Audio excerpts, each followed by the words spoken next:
दोस्तों Adobe Illustrator के अंदर हमारे पास लेयर्स की एक ऑप्शन मौजूद है। और लेयर्स क्या होती हैं, सबसे पहले इसको देख लेते हैं और फिर उसके बाद में आपको जो है वो लेयर्स इलस्ट्रेटर में जो है वो एक्सप्लोर भी करवाता हूँ।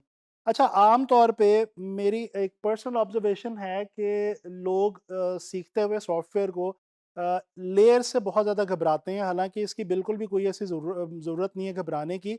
लेयर्स बहुत ही सिंपल सी चीज़ है। देखिए दोस्तों, लेयर्स का सिंपल कॉन्सेप्ट ये है कि ये बेसिकली, जिस तरह अब अगर मैं आपको एग्जांपल दूं कि ये एक लेयर है, मेरा एक हाथ है, ये इसके ऊपर एक और लेयर है और फिर ये एक और लेयर, और इस तरह सो एंड सो ये लेयर्स एक दूसरे के ऊपर चलती जाती हैं। जिस तरह से किसी भी बिल्डिंग की कई सारी मंजिलें होती हैं, तो वो बेसिकली उसकी लेयर्स जो है वो हम उसको कंसिडर कर सकते हैं। तो हम जब आर्ट वर्क क्रिएट करते हैं तो हम उसको लेयर वाइज भी रख सकते हैं और लेयर्स में भी उसको बना सकते हैं। अच्छा, इलस्ट्रेटर और फोटोशॉप में दोनों में लेयर्स मौजूद हैं, लेकिन मैं आपको थोड़ा सा डिफरेंस समझाता जाऊं। फोटोशॉप जो है, जो आगे चल के हम देखेंगे, लर्न करेंगे, वो उसके अंदर हम देखेंगे कि वहाँ पे लेयर्स को साथ साथ मैनेज करना और लेयर्स के अंदर काम करना, लेयर्स के थ्रू काम करना हमारे लिए लाजिम है, मैंडेटरी है। उसमें उसके बगैर हमारा गुजारा ही नहीं है, क्योंकि फोटोशॉप का जो वर्क फ्लो है वो बेसिकली बेस्ड ही लेयर्स के ऊपर है। लेकिन इलस्ट्रेटर के अंदर हमें ये सहूलत है कि ये यहाँ पे हम अगर लेयर्स खुद से ना बनाएं, ना मैनेज करें, तो भी हमारा काम जो है वो डिस्टर्ब नहीं होता। तो चलें अब ये चीज़ें सारी जो हैं वो चल के इलस्ट्रेटर की तरफ देखते हैं और एक्सप्लोर करते हैं। इलस्ट्रेटर में हम लेयर्स को जो है वो लेयर्स पैनल को देखते हैं और एक्सप्लोर करते हैं। अच्छा दोस्तों, इलस्ट्रेटर के अंदर लेयर्स हम दो जगहों से हासिल कर सकते हैं। एक तो ये जो हमारे पास राइट पे मेन्यू आ रहा है, इसमें यहाँ पे नीचे करके ये लेयर्स की एक ऑप्शन अवेलेबल है। इसको जैसे ही मैं क्लिक करता हूँ तो ये आप देख सकते हैं कि लेयर्स का जो एक पैनल है ये मेरे सामने यहाँ पे ओपन हो गया। ठीक है जी। अच्छा, इसी तरह से यहाँ पे विंडो में अगर हम आए, यहाँ पे लेयर्स मौजूद हैं और इसकी शॉर्ट की जो है वो F7 है।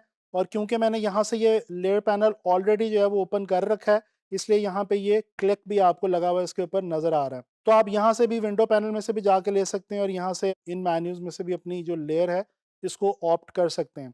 अच्छा, जैसे कि मैंने आपको बताया, देखें, मैं काम करता हूँ कि मैं इलस्ट्रेटर के अंदर यहाँ पे जनाब अली मैं कुछ शेप्स, दो तीन डिफरेंट शेप्स हैं वो मैं लेता हूँ। अच्छा, यहाँ पे आपने गौर करना है कि देखें, मैं नई लेयर कोई नहीं मैंने अभी तक ली। मेरे पास एक लेयर ऑलरेडी यहाँ पे अवेलेबल थी, ठीक है, और मैंने कोई न्यू लेयर नहीं ली और मैं काम करता जा रहा हूँ। ठीक है जी। और मैं अभी एक और शेप यहाँ पे ले लेता हूँ, फॉर एग्जांपल दिस। ठीक है जी। और इसका कलर जो है वो मैं कोई सा चेंज कर लेता हूँ। अच्छा, अब ये देखें, एक इंटरेस्टिंग बात, जैसे मैं पहले भी आपको अभी बता चुका हूँ कि इलस्ट्रेटर के अंदर क्या होता है कि यहाँ पे अगर आप न्यू लेयर ना भी लें हर एक नए ऑब्जेक्ट के लिए या नए किसी भी काम के लिए, तो क्या होता है कि आपकी फिर भी हर ऑब्जेक्ट सेपरेटली आपके रीच में होती है या आपके एक्सेस में होती है। अब ये देखें कि यहाँ पे फॉर एग्जांपल मैंने एक ही लेयर के अंदर तीन ऑब्जेक्ट्स जो हैं वो क्रिएट किए। एक स्क्वायर लिया, एक सर्कल लिया और एक यहाँ से ये हेक्सागोन लिया पॉलीगॉन टूल से। अच्छा, ये तीनों मैं अगर अलग अलग जाके इनको पकड़ूं तो ये देखें मैं इनको सेलेक्ट कर सकता हूँ। अच्छा, लिहाजा ये पता चला कि इलस्ट्रेटर में लाजमी नहीं है लेयर में काम करना, लेकिन यस, कई सिचुएशंस के अंदर आपको लेयर पैनल जो है ये काफ़ी ज़्यादा हेल्प कर सकता है और आपको आसानी हो सकती है। मिसाल के तौर पे आप कोई ज़रा डिटेल्ड आर्ट वर्क क्रिएट कर रहे हैं और उसमें आप चीज़ों को थोड़ा सा सेपरेट रखना चाहते हैं और आप चाहते हैं कि आपकी चीज़ें डिफरेंट लेयर्स में रहें और स्टेप बाय स्टेप आप उसको परफॉर्म करें अपने आर्ट वर्क को, तो डेफिनेटली आप लेयर्स में आके काम कर सकते हैं और ये आपको बिल्कुल फ़ायदा देगा। अच्छा, यहाँ पे ये देखें, मैं आपको थोड़ा सा एक्सप्लेन करता चलूँ इस वाले पैनल को। ये देखें, मैंने अभी ये तीन चीज़ें बनाई और आपने नोट किया कि यहाँ पे लिखा हुआ है जी लेयर 1। इस पे मैं अगर डबल क्लिक करूँ तो मैं इस लेयर का नाम जो है वो चेंज कर सकता हूँ। फॉर एग्जांपल मैं इसको लिख देता हूँ जी शेप्स। अच्छा, अब यहाँ पे ये हर शेप का, जो भी मैंने शेप टूल में से शेप लिया उसका नाम यहाँ पे लिखा हुआ आ रहा है, इवन के उसकी ये शक्ल भी यहाँ पे बनी हुई हमारे पास आ रही है। अच्छा, अगर हम इस लेयर को सिलेक्ट करते हैं तो यहाँ पे देखें नीचे हमारे पास एक और बटन आ रहा है क्रिएट न्यू लेयर का। ठीक है जी। यानी कि हम एक नई लेयर बना के उसके ऊपर मज़ीद कई चीज़ें जो हैं वो भी हम बना सकते हैं। इसके बाद यहाँ पे हमारे पास क्रिएट न्यू सब लेयर की ऑप्शन आ रही है। अच्छा, बेसिकली अभी जब ये देखें मैंने एक लेयर के अंदर रहते हुए 3 ऑब्जेक्ट्स बनाए, 3 सेपरेट ऑब्जेक्ट्स। तो बेसिकली इलस्ट्रेटर ने किया क्या कि इलस्ट्रेटर ने उस एक लेयर के अंदर ही 3 सब लेयर्स खुद से बना दी हैं मेरी आसानी के लिए। और अब अगर इनको जाके मैं यहाँ से ये जो आई वाला बटन एक आपको नज़र आ रहा है, इसको ऑफ करूँ तो ये देखें मैं इन तीनों को सेपरेटली भी डील कर सकता हूँ, क्योंकि ये तीनों 3 डिफरेंट सब लेयर्स हैं, यानी एक लेयर के अंदर मज़ीद लेयर्स बन गई हैं। ठीक है जी। और इसके अलावा अगर मैं इनको ऐसे सिर्फ सिंपली यहाँ से ड्रैग करूँ तो मैं इनको ओवरऑल भी सेलेक्ट कर सकता हूँ। ठीक है जी। तो ये मेरे पास सहूलत यहाँ पे अवेलेबल है। अच्छा, मैं चाहता हूँ कि मैं जी ये फॉर एग्जांपल हम कहते हैं जी कि ये हमारा एक थोड़ा-सा आर्ट वर्क, या चलें अभी ये खैर हमने कुछ बनाया तो नहीं है, लेकिन चलें हम इसको जो भी हमने 3 शेप्स बनाई हैं इनको हम यहीं पे स्टॉप करके हम नई लेयर के अंदर कुछ नई जो शेप्स हैं वो क्रिएट करना चाहते हैं। तो हम फॉर एग्जांपल यहाँ से आके एक सर्कल जो है वो और ले लेते हैं। अभी आप नोट करें कि ये वाला सर्कल मेरा इस नई वाली लेयर के अंदर गया जिसका नाम है लेयर 2। इसको मैं नाम दे देता हूँ जी शेप्स 2 का। अच्छा, एक चीज़ मैं आपको यहाँ पे बताता चलूँ, लोग एक चीज़ से बहुत घबराते हैं और वो है कि जी लेयर्स का नाम रीनेम करना। दोस्तों, लेयर्स को रीनेम करने से फ़ायदा हमारा ही होता है और हमें डिस्टिंग्विश करने में आसानी होती है।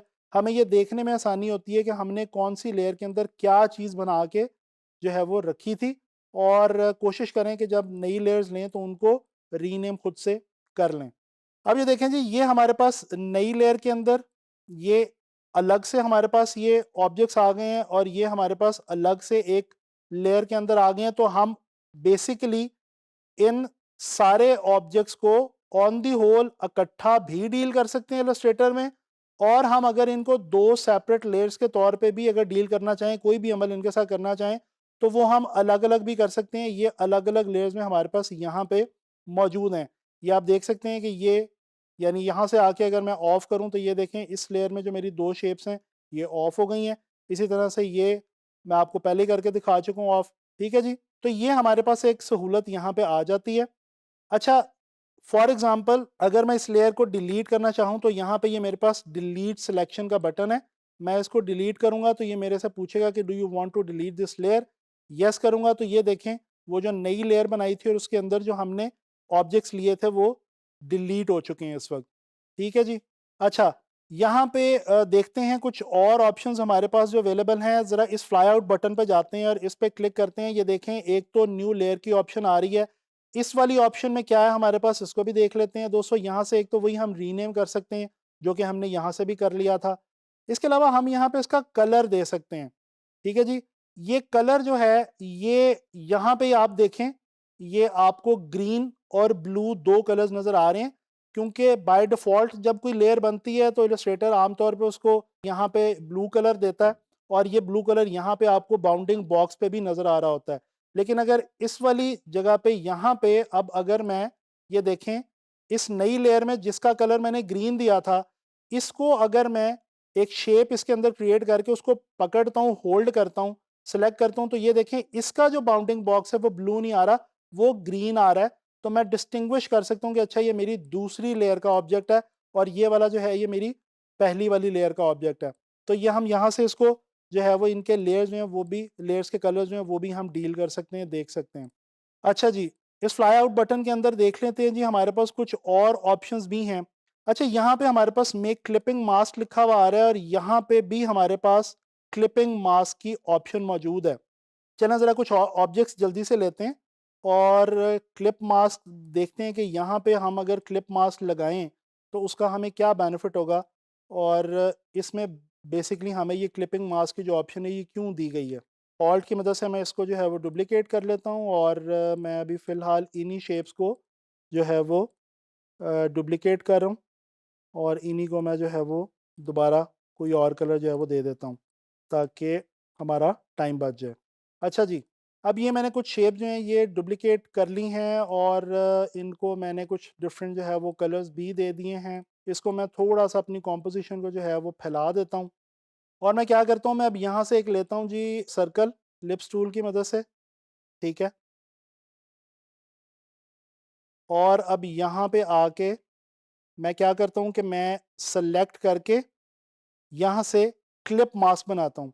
अच्छा ये देखें दोस्तों, क्लिप मास्क तो हमारा बन गया है, लेकिन यहाँ पे एक बड़ी जो इंटरेस्टिंग हमारे पास चीज़ आती है क्लिप मास्क के हवाले से, वो क्या आती है? जब आम तौर पे हम क्लिप मास्क बनाते थे, तो ये हमारे पास पूरी शेप नहीं आ रही होती थी। ये आप देखें, अगर मैं इसको स्क्वायर को छोटा करूँ तो ये देखें मेरा पूरा स्क्वायर मेरे पास अभी भी मुझे नज़र आ रहा है। तो बेसिकली मैंने जो मास्क बनाया ये सर्कल वाला, इसके अंदर रहते हुए मैं इस ऑब्जेक्ट की शेप को इंडिपेंडेंटली भी डील कर सकता हूँ इस वक़्त। ठीक है जी। ये देखें, इसको अगर मैं छोटा करूँ तो ये एक अलग से मेरे पास स्क्वायर अभी भी मौजूद है। तो बेसिकली यहाँ से आके लेयर से क्लिप मास्क लगाने का फ़ायदा क्या है कि मास्क तो लग जाएगा और वो ऑब्जेक्ट्स मास्क हो जाएँगे हमारे उस बड़े ऑब्जेक्ट में जिसके अंदर हमने उसको मास्क किया है, या उस पाथ के अंदर जिसमें हमने उसको मास्क किया है। लेकिन उनकी जो इंडिपेंडेंट वैल्यू है, वो भी अपनी जगह वहीं के वहीं कायम रहेगी और वो भी जो है वो डिस्टर्ब नहीं होने पाएगी। तो ये एक हमारे पास यहाँ पे जो क्लिपिंग मास्क के हवाले से एक इंटरेस्टिंग ऑप्शन लेयर पैनल के अंदर यहाँ पे हमें दी गई है, अवेलेबल है। ठीक है जी। अच्छा, यहाँ पे ये एक सर्च की ऑप्शन आपको नज़र आ रही है, इसमें आप बेसिकली जाके कोई भी चीज़ जो है वो सर्च भी कर सकते हैं। दोस्तों इस लेसन में हम लोगों ने इलस्ट्रेटर में लेयर्स के हवाले से जो है वो डिस्कस किया और मैंने आपको बताया कि लेयर्स इलस्ट्रेटर में हम किस तरह से इस्तेमाल कर सकते हैं। अच्छा, यहाँ पे मैं उम्मीद करता हूँ लेयर्स की तो आपको समझ आ ही गई है। मैं ये भी आपको बताता चलूँ कि ये इलस्ट्रेटर के हवाले से हमारा जो है वो लास्ट लेसन था और आने वाले लेसन्स में हम इंशाल्लाह ताला किसी और सॉफ्टवेयर के साथ जो है वो मिलेंगे और मज़ीद चीज़ें जो है वो ग्राफिक डिज़ाइन के हवाले से लर्न करेंगे। मैं उम्मीद करता हूँ कि इलस्ट्रेटर के हवाले से हमने जितने भी टूल्स लर्न किए हैं इस कोर्स में, या जो भी हमने चीज़ें सीखी हैं, जितने भी फीचर्स हमने इलस्ट्रेटर के देखे हैं, अब आप लोगों का काम ये है कि आपने उनको प्रैक्टिस करना है। दोस्तों याद रखें, प्रैक्टिस बहुत ज़रूरी है। अगर आप प्रैक्टिस नहीं करेंगे तो अभी आपको समझ तो आ गई है, लेकिन वो चीज़ आपके साथ आगे कैरी ऑन नहीं होगी और आप उसके थ्रू मज़ीद इंटरेस्टिंग आर्ट वर्क्स नहीं बना पाएँगे। तो मेरी आप लोगों से ये रिक्वेस्ट है कि इन तमाम चीज़ों को जो हमने इलस्ट्रेटर में लर्न की हैं, आप लोगों ने प्रैक्टिस करना है और ज़्यादा से ज़्यादा इलस्ट्रेटर के हवाले से आपने चीज़ें जो है वो सीखनी है। मैं उम्मीद करता हूँ कि इन लेसन्स का आपको फ़ायदा होगा और आने वाले लेसन्स में भी इंशाल्लाह ताला हम इसी तरह की बहुत इंटरेस्टिंग चीज़ें ग्राफिक डिज़ाइन के हवाले से सीखते रहेंगे। तो इंशाल्लाह ताला मुलाकात होती है नेक्स्ट लेसन में।